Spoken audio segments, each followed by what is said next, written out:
कि मोदी सरकार की हैट्रिक बनने जा रही है।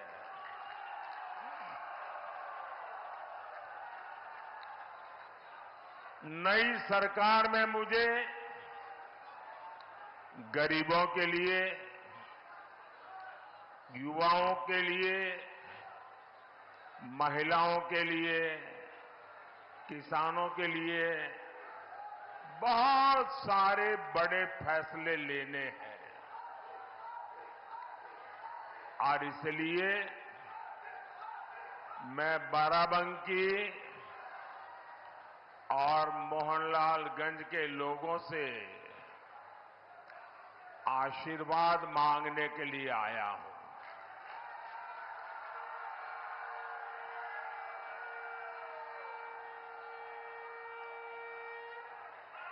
साथियों, आज आपके एक तरफ देश हित के लिए समर्पित बीजेपी एनडीए इसका गठबंधन है और दूसरी तरफ देश में अस्थिरता पैदा करने के लिए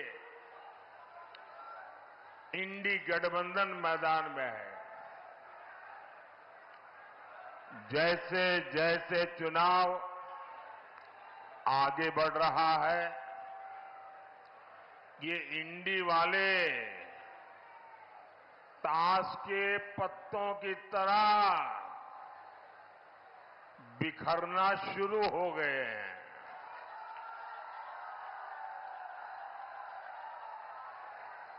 यहां जो बबुआजी है,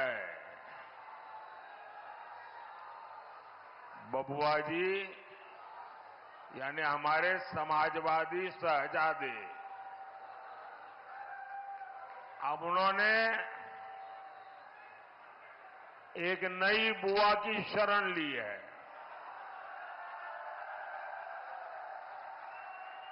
ये उनकी नई बुआ जी है बंगाल में। और ये बंगाल वाली बुआ जी ने कह दिया है, इंडी वालों को कहा है कि मैं आपको बाहर से सपोर्ट करूंगी। इंडी गठबंधन की एक और पार्टी ने दूसरी को कह दिया है, खबरदार, जो हमारे खिलाफ पंजाब में बोला, पीएम पद को लेकर भी सबके सब मुंगेरी लाल को भी पीछे छोड़ रहे हैं।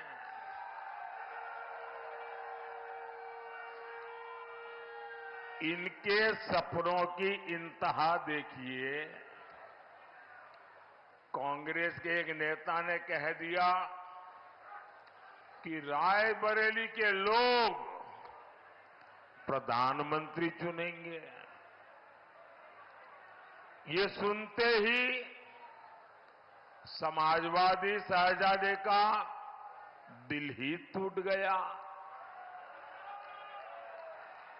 बस आंसू नहीं निकले, लेकिन दिल के सारे अरमा बह गए।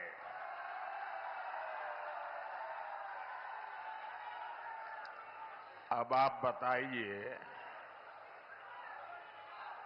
इस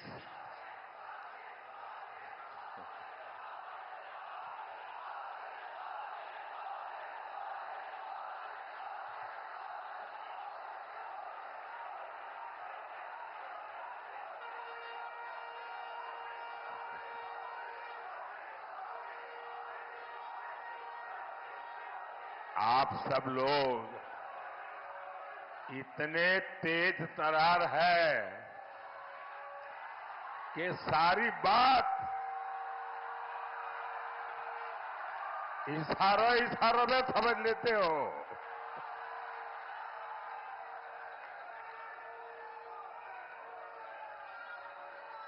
अब आप बताइए, इस उटपटांग खिचड़ी को आप लोग वोट देकर अपना वोट बर्बाद करोगे क्या? कोई भी अपना वोट बर्बाद करना चाहेगा क्या? अच्छा होगा यहां बाराबंकी में, मोहनलालगंज में भाजपा का सांसद हो, भाजपा सांसद आपके लिए दिल्ली से और लखनऊ से ज्यादा योजनाएं लेकर आएंगे। भाजपा सांसद यहां के विकास के लिए ज्यादा काम करेंगे और ये इंडी गठबंधन वाले अगर वो सांसद बनता है तो उसके पास क्या काम होगा? उसकी पार्टी उसको क्या काम देगी? उसका यही एक मापदंड होगा कि तुमने मोदी को एक दिन में कितनी गालियां दी, तुमने मोदी को कितनी बड़ी गाली दी, क्या तुम्हारी गाली में कोई ताकत थी क्या ताकि मोदी परेशान हो जाए? अगर आपने इंडी गठबंधन के सांसद को चुना तो उसको यही काम होगा, सुबह उठो मोदी को गाली दो, दोपहर में 2 गाली दो, शाम को 4 से और डाल दो और फिर सो जाओ। आप मुझे बताइए भाई, आपको अपने घर में अगर किसी सहायक की जरूरत पड़ती हो, आपके दुकान में, आपके व्यापार में, तो आप उसको लेंगे और कहेंगे भाई ये 10 काम करने हैं तुमको, तुम्हें इतना तनख्वाह मिलेगा, मेरे ये काम तुझे पूरे करने हैं।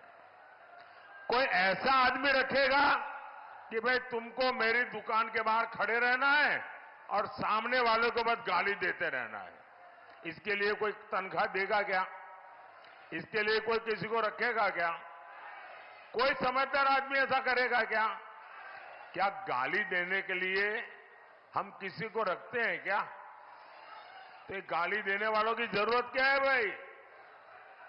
आपको तो काम करने वाले सांसद चाहिए, आपका भला करने वाले सांसद चाहिए। 5 साल मोदी को गाली देने वाले नहीं, क्षेत्र का विकास करने वाले सांसद चाहिए। और इसके लिए आपके पास एक ही विकल्प है, ओनली कमल।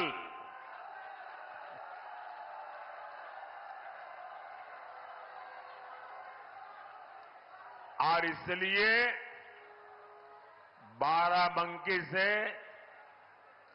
बहन राजरानी रावत जी और मोहनलालगंज से भाई कौशल किशोर जी को हर बूथ पर विजयी बनाना है। साथियों, जब देश में दमदार सरकार होती है तो फर्क भी साफ साफ दिखता है। कमजोर सरकार का क्या है? आज है, कल नहीं है। कमजोर सरकार का पूरा फोकस इस बात पर होता है कि किसी तरह उनकी गाड़ी चलती रहे, समय पूरा हो जाए। आप मुझे बताइए, यहां नौजवान भी है, किसान भी है, तो बड़ी आसानी से समझ जाएंगे। आप मुझे बताइए, 100 सीसी के इंजन से 100 सीसी के इंजन से आप 1000 सीसी की रफ्तार ले सकते हैं क्या? ले सकते हैं क्या? आपको विकास की तेज रफ्तार चाहिए तो वो सिर्फ दमदार सरकार ही दे सकती है, बीजेपी सरकार ही दे सकती है। साथियों, भाजपा की दमदार सरकार का मतलब क्या होता है, ये हमारा अवध बेहतर जानता है, उससे भला अच्छा और कौन जान सकता है। यहां बाराबंकी से लोग राम नाम वाली ईंट लेकर अयोध्या के लिए पैदल निकले थे।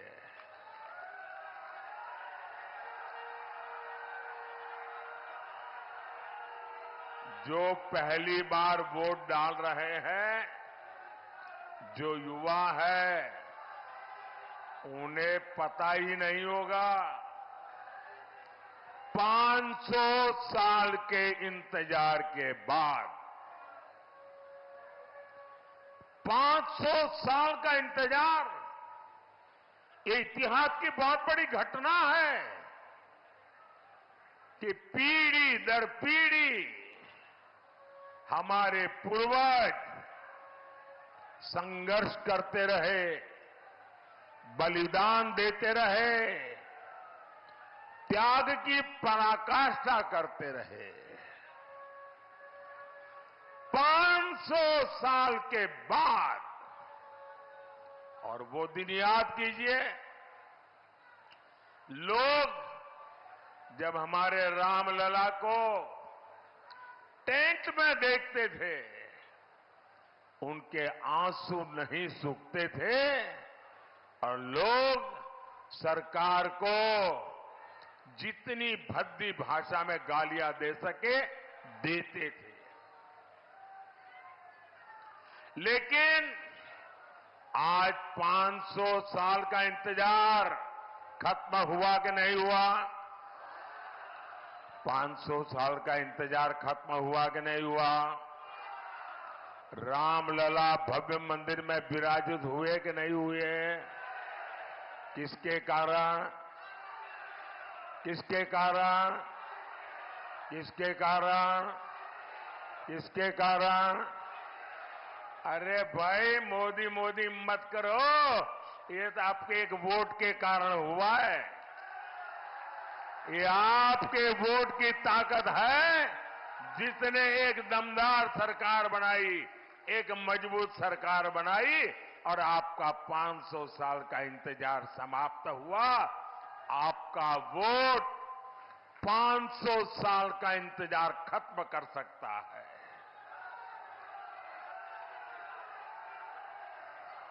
और इसलिए भाइयों बहनों,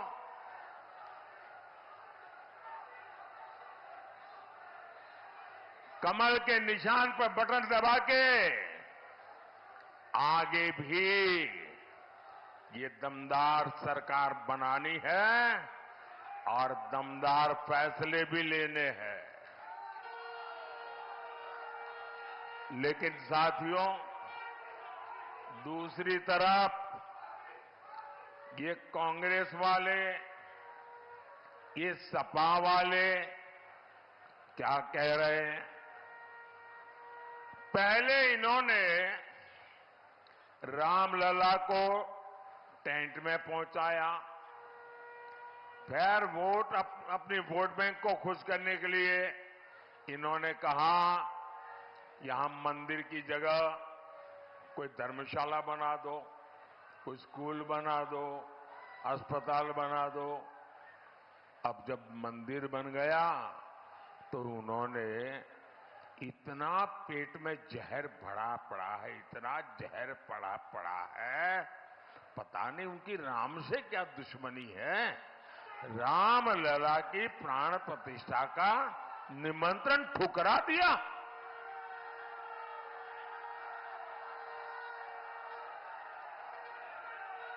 अब यहां सपा के बड़े नेता यहां तक कहते हैं, और वो भी रामनवमी के दिन कहते हैं, ये राम मंदिर को बेकार बताते हैं, भद्दी भद्दी बातें करते हैं। और कांग्रेस तो राम मंदिर पर सुप्रीम कोर्ट का फैसला पलटने की तैयारी कर रही है। सपा कांग्रेस वाले, जब मैं ये कहता हूं ना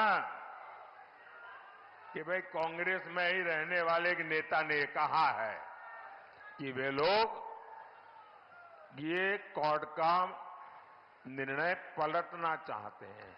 कुछ लोगों नहीं, यार ऐसा तो कैसे हो सकता है, भ्रम में मत रहिए। देश जब आजादी का आंदोलन कर रहा था ना, और देश के टुकड़े करने की बात आती थी, तो देश का हर व्यक्ति का नहीं यार, देश के टुकड़े थोड़े होते हैं, देश के टुकड़े होते हैं। हो गए कि नहीं हो गए? इन्होंने कर दिया कि नहीं कर दिया? ये किसी भी हद तक जा सकते हैं जी, इनका ट्रैक रिकॉर्ड ही ऐसा है। इनके लिए देश वेश कुछ नहीं है भाई, उनके लिए तो उनका परिवार और पावर, यही उनका खेल है। सपा कांग्रेस वाले सरकार में आए तो रामलला को फिर से टेंट में भेजेंगे और मंदिर पर बुलडोजर चलवा देंगे। क्या योगी जी से यही सीखना है क्या? अरे जरा योगी जी से ट्यूशन लो, बुलडोजर कहां चलाना कहां नहीं चलाना।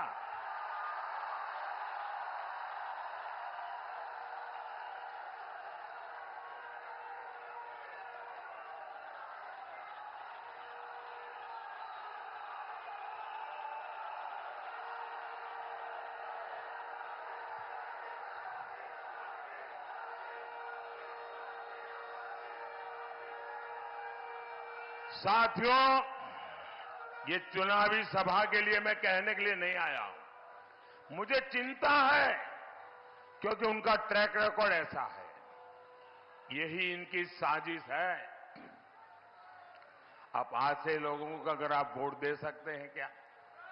ऐसे लोगों को वोट दे सकते हैं क्या? साथियों, ऐसे लोगों तो वोट तो छोड़िए, ऐसी सजा करनी चाहिए, ऐसी सजा करनी चाहिए, उनकी जमानत जब्त हो जाए। साथियों, सपा कांग्रेस के लिए अपने वोट बैंक से बड़ा कुछ नहीं है।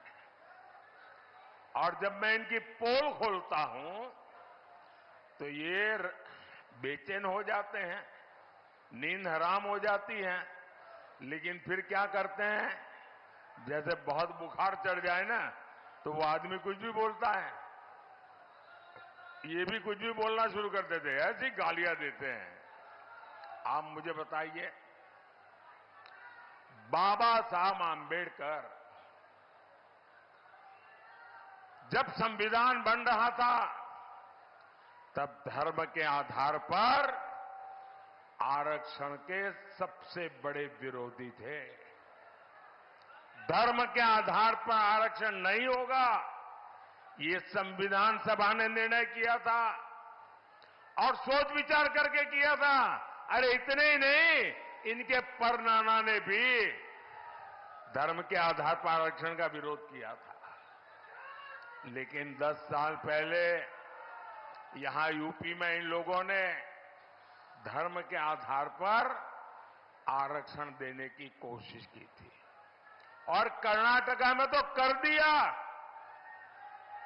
कर्नाटका को उन्होंने अपनी लेबोरेटरी बनाया है। इन्होंने कर्नाटका में क्या किया, जितने मुसलमान थे उन सब मुसलमानों को रातों रात ओबीसी बना दिया, थप्पा मार दिया, कागज निकाल दिया।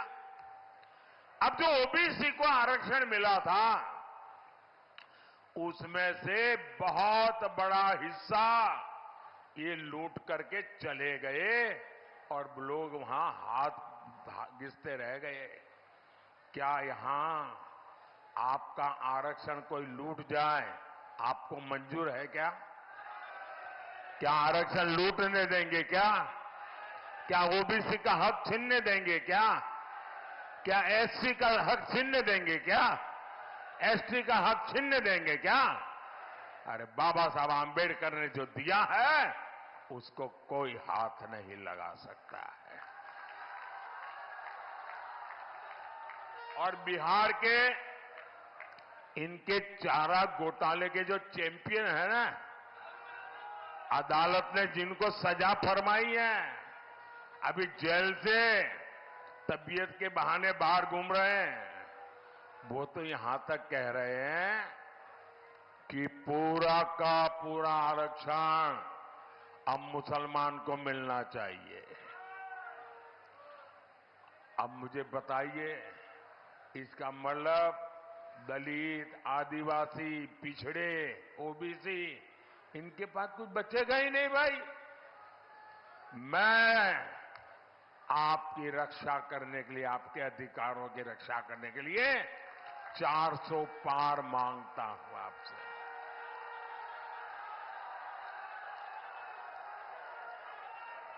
कांग्रेस के शहजादे कहते हैं ये नया ले आए भाई। वो कहते हैं कि आपकी कमाई का एक्सरे करेंगे,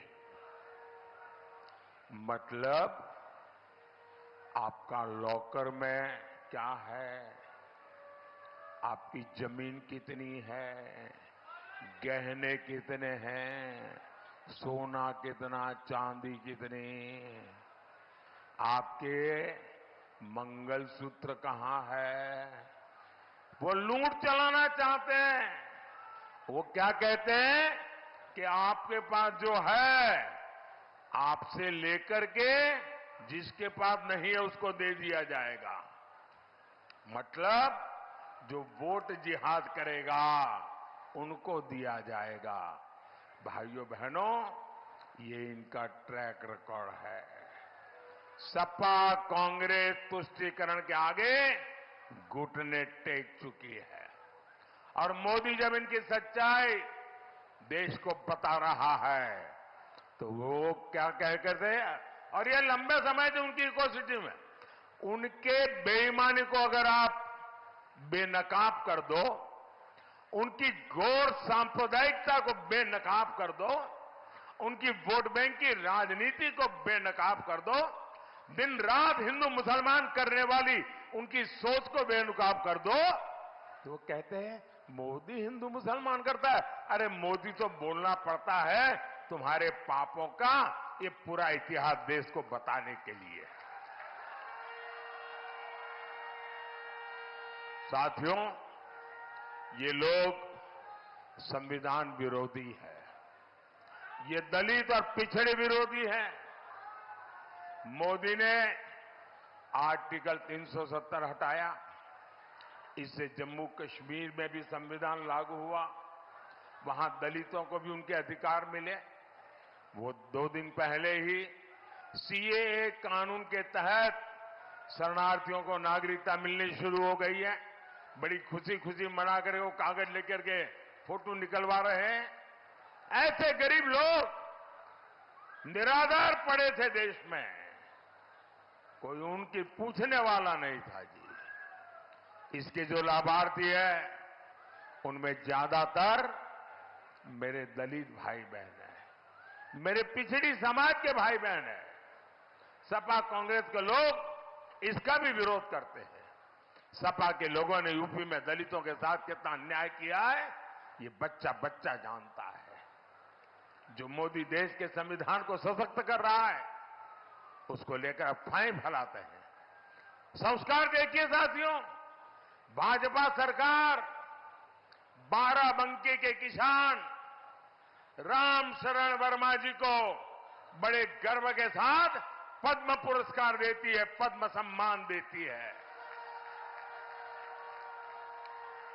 कृषि में उनके योगदान को नमन करती है। और ये कांग्रेस ही बेनी बाबू जैसे वरिष्ठ नेता का डगर डगर अपमान करते हैं और ये देखकर भी सपा के शहजादे चुप रहते हैं। वो बेनी बाबू जिन्होंने देश और समाज की सेवा में पूरा जीवन खपा दिया, उनको इस तरह अपमानित किया है कांग्रेस सपा ने। साथियों, भाजपा सरकार सबका साथ, सबका विकास, सबका विश्वास, सबका प्रयास, इस पवित्र मंत्र पर चलती है। मुफ्त अनाज हो, मुफ्त इलाज हो, पक्का घर हो या सस्ता गैस का सिलेंडर हो या नल से जल हो, ये बिना भेदभाव सबको दिया जाता है। आपको याद है ना, सपा के शासन में क्या होता था?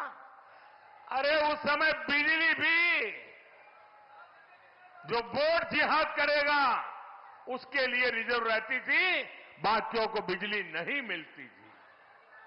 और मैं आज एक और बात कह रहा हूं, जिस वोट बैंक के पीछे लोग भागते हैं, वोट बैंक की अब इनकी सच्चाई समझने लगे हैं। 3 तलाक कानून से खुश हमारी माताएं बहनें बीजेपी को लगातार आशीर्वाद दे रही है। भाइयों और बहनों, राम काज से आगे अब राष्ट्र काज का समय है। राम काज की प्रेरणा राष्ट्र काज के लिए है। यहां मैठा की खेती बहुत होती है। ऐसी हर कृषि उपज से जुड़े प्रोसेसिंग उद्योग के लिए